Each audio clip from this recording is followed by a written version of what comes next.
Hey, Candace. Hey, Cher, how are you today? I'm doing well. And today we are going to talk about something that's going on right now in your life. And that is it's a big story of grief that you are processing right now. And we just really have talked about what would it be like to bring this little glimpse of your journey with grief in real time to the podcast today. And so it requires a lot of courage. And I want for us to go very gently and very slow, but with the realization that when we do story work and when we process our trauma, one of the things that we are looking for is what are themes that we see kind of showing up over and over in our lives? And one of the things that we have talked about is that your story, your life story, contains so many stories of grief. And here you are right now in a time when you have had the major loss of your brother. Your brother passed away last week unexpectedly. And you're processing that now in a way very differently than you have processed losses in your past. And Mhm. so we just wanted to talk a little bit about this topic today of what does it mean when a person has complex PTSD, has experienced a lot of harm and trauma in childhood, a lot of loss, and then finds yourself facing this theme again, but differently. So, yeah, Candace, just tell us a little bit how you're doing, how you're coming today, and um, yeah, just where would you like to begin? Mm. Thank you for wanting to go here with me. It's definitely not comfortable. It does feel vulnerable. But if it can actually just help one listener to know that, it's complicated when we're talking about loss and grief, when maybe you've had complex childhood trauma and you don't even know what that completely means at this point. Yeah. So it took me a long time, and I would say I'm still understanding how much loss that I had in my childhood.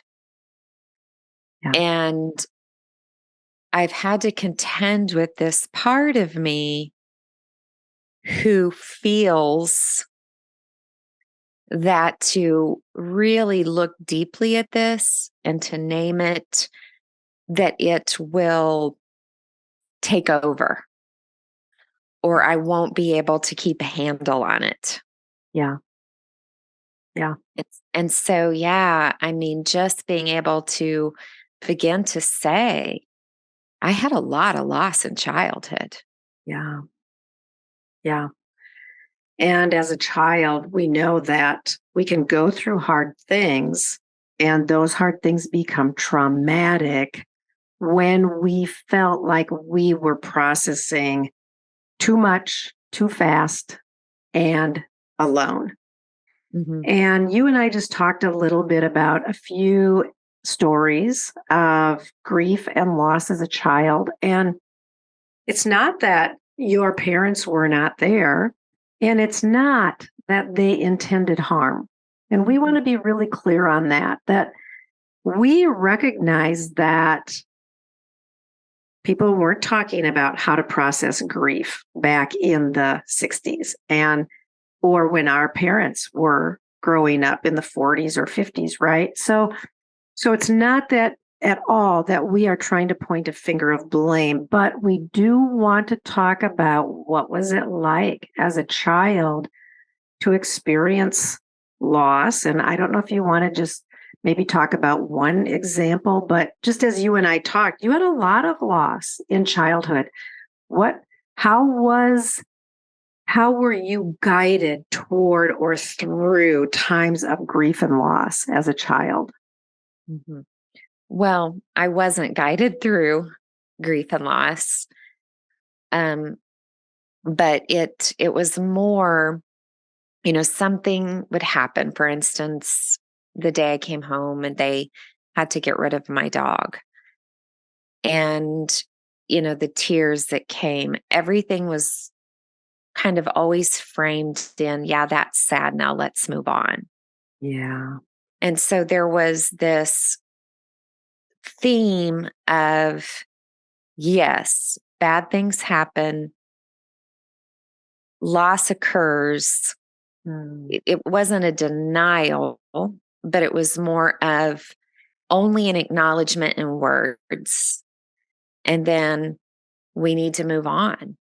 Yeah. And we need to, for me personally, because there was so much loss that never was processed or talked through, I know that it led me into the, later years, those early teen years, of a lot of anger stored in my body Yeah. and a lot of ways that I learned to cope and Mm. Yeah. mhm. Do you remember as a child actually having long periods of time when you just felt sad, or do you think that as a child you were able to just push it down and not feel? Well, not only was I able to push it down, I actually thought that was a good thing to do. Right. It's what you Yeah. were taught. It's what was demanded of you. Yeah. Yeah. So yeah, for a while and even into my young adulthood and later years, my ability to just not go there, I thought was a strength, Yeah. Right. especially when you mix in Mm. some of the messages that we can receive Yeah. um, around our faith. Yeah. Right. And I want to ask this question. I think it would be worthy to name if you feel like you can, but you're even hearing some of those messages now as you're going through this loss with your brother.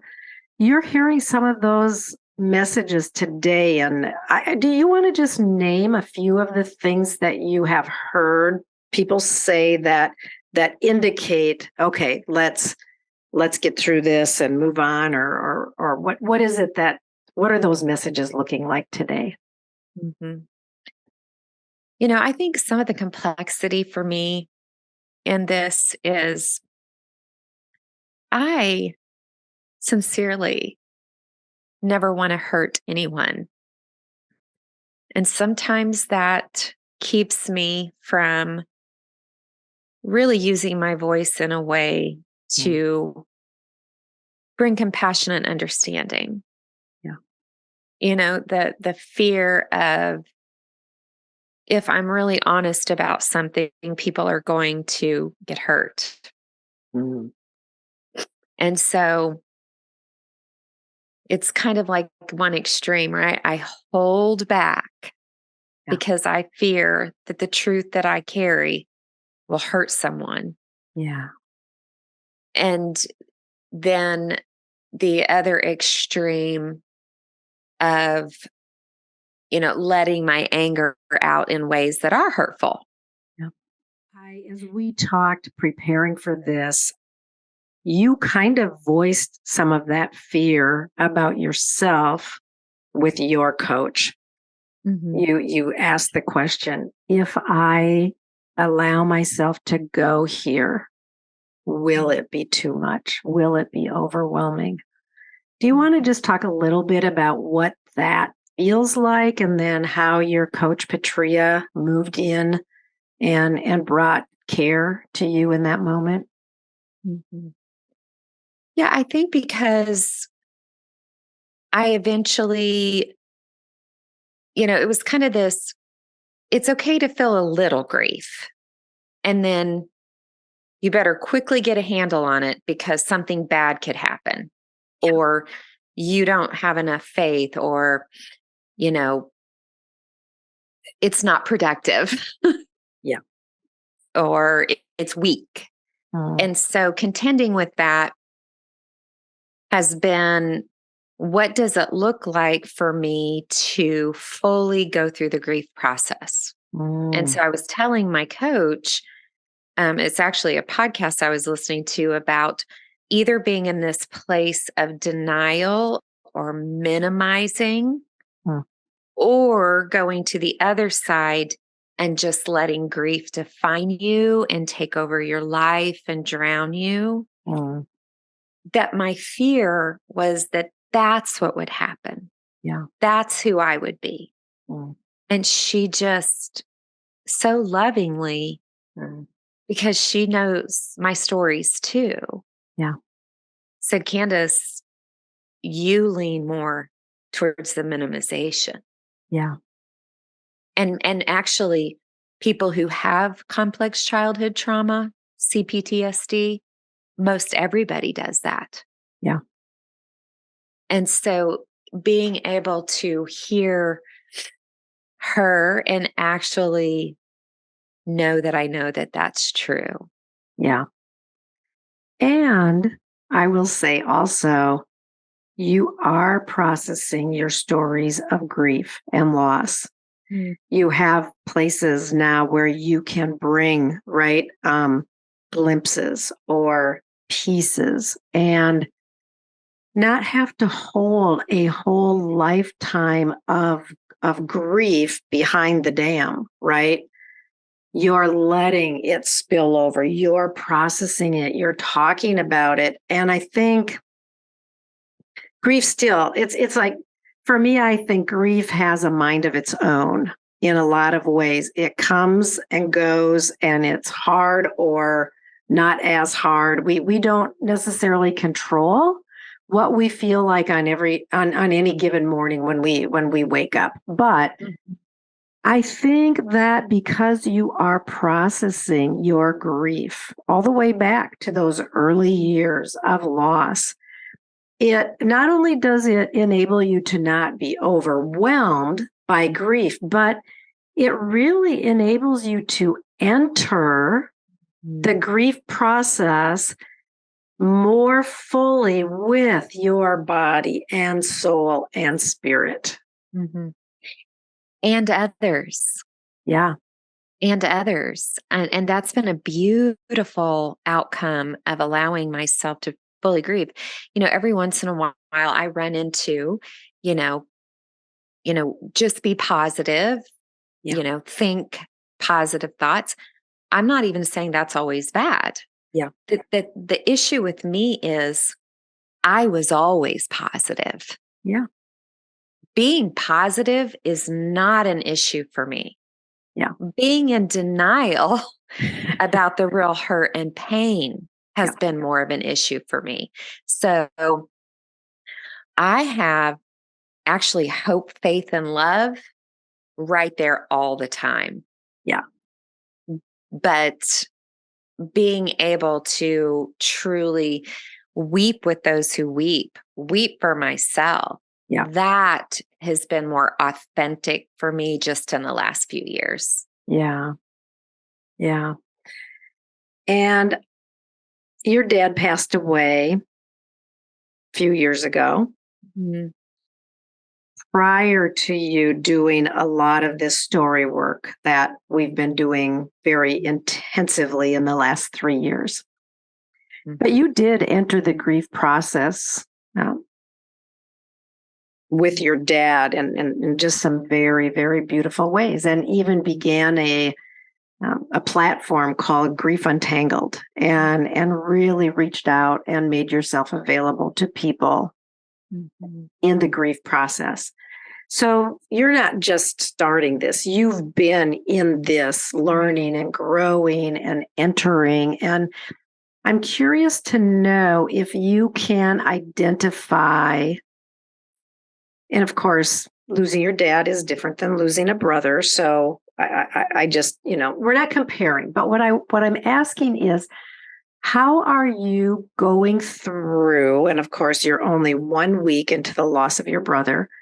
How do you think you're going through it differently now because of the very intensive story work that you've done over the last 3 years? Mm. Yeah. Well, as I mentioned to you before we, started recording, my dad's loss was it pulled the rug out from under me. Yeah.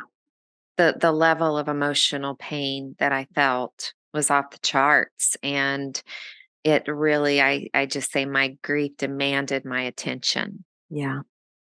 And so, thankfully I did have um some support that helped me, in that place of grief. And like you said, I moved into wanting to help other people in their grief and even got certified to work with people in traumatic grief and loss. Mm. And so entering into story work put another layer to it of entering into the grief of my own losses in childhood and um, even ways that I would cope and numb. Yeah. And so, yeah, this time I feel like I'm still powering up a little bit and trying to just push through. Yeah. Like there's just things that have to be done at this stage, right? Yeah. So Yeah. so there's probably more coming, maybe. I Uh-huh. don't know. But I think being able to process it with my friends and you and our group, I haven't been real involved lately because I've had a lot going on. But I don't know, just knowing I'm not alone and whether I'm having a good day or I'm having a moment, Yeah. I don't feel alone. I Yeah. know I can process it. I know Mm. that yeah, I just know it's different now. Yeah. Yeah. I love that community, right? Yeah. And I think also um, the fact that as a child you had to immediately push things down, push your emotions down, push your pain down, minimize it with a quick, we know this is sad, but, Mhm. and move on. And what does it feel like now to know that you are surrounded by people who can invite you even deeper, who might say, you go there, girl. I want to hear. I want to know. So it's exactly the opposite of minimizing it. It's saying, come, bring whatever you're feeling and let's explore. Mhm. Well, I wish I could say that it always feels good, Yeah. but it always feels like love. Yeah. It always feels like I'm being seen and cared for. And though I can have a tendency to maybe not want to go there at times, I'm actually compelled because I know that it's good for me. Yeah. I want to say that I believe, when you were talking about the losses that I had and had to push them down, I'm going to say many of our listeners have that same story, Yeah. whether it was one traumatic loss or, even losing it doesn't matter. It's like you said, it's not comparing. Yeah. And so I feel deep compassion for not only myself in the way that I had to step down my grief, Mm. but for those that are still doing that today and they do feel alone, they're still denying or minimizing, or they feel like grief is drowning them and defining them. Yeah. Yeah. It is. It's so real. And even though grief has been talked about so much in our culture, It's when it comes right down to experiencing it and moving through it, it's hard. And a lot of times we don't know how to contain someone else's grief and allow them to really process through it the way that is so necessary. I'm Mhm. just wondering, um, as you're going through these first days of grief right now, can you think of a few particular things that you are doing to bring really gentle and loving care to yourself, to your body, to your soul, to your spirit? What are some things that you're um, doing to take care of yourself? Well, what's coming to my mind is I've set a few boundaries on some conversations that were not going to be helpful. Yeah. I have, um, yesterday I laid on the couch and listened to two meditations that just really brought some soothing. I have been outdoors a lot, Yeah. um, walking, moving my body. Mm. Um, Prayer is always a part of my journey, no matter what I'm going through, knowing that um, I do believe in a God who comforts the brokenhearted and saves those who are crushed in spirit. Mm. And, processing with my husband, he's been just asking me what I need. Mm. Um, and then also knowing that I'm very grateful that I have space to hold the grief of those around me, my mom, Mm.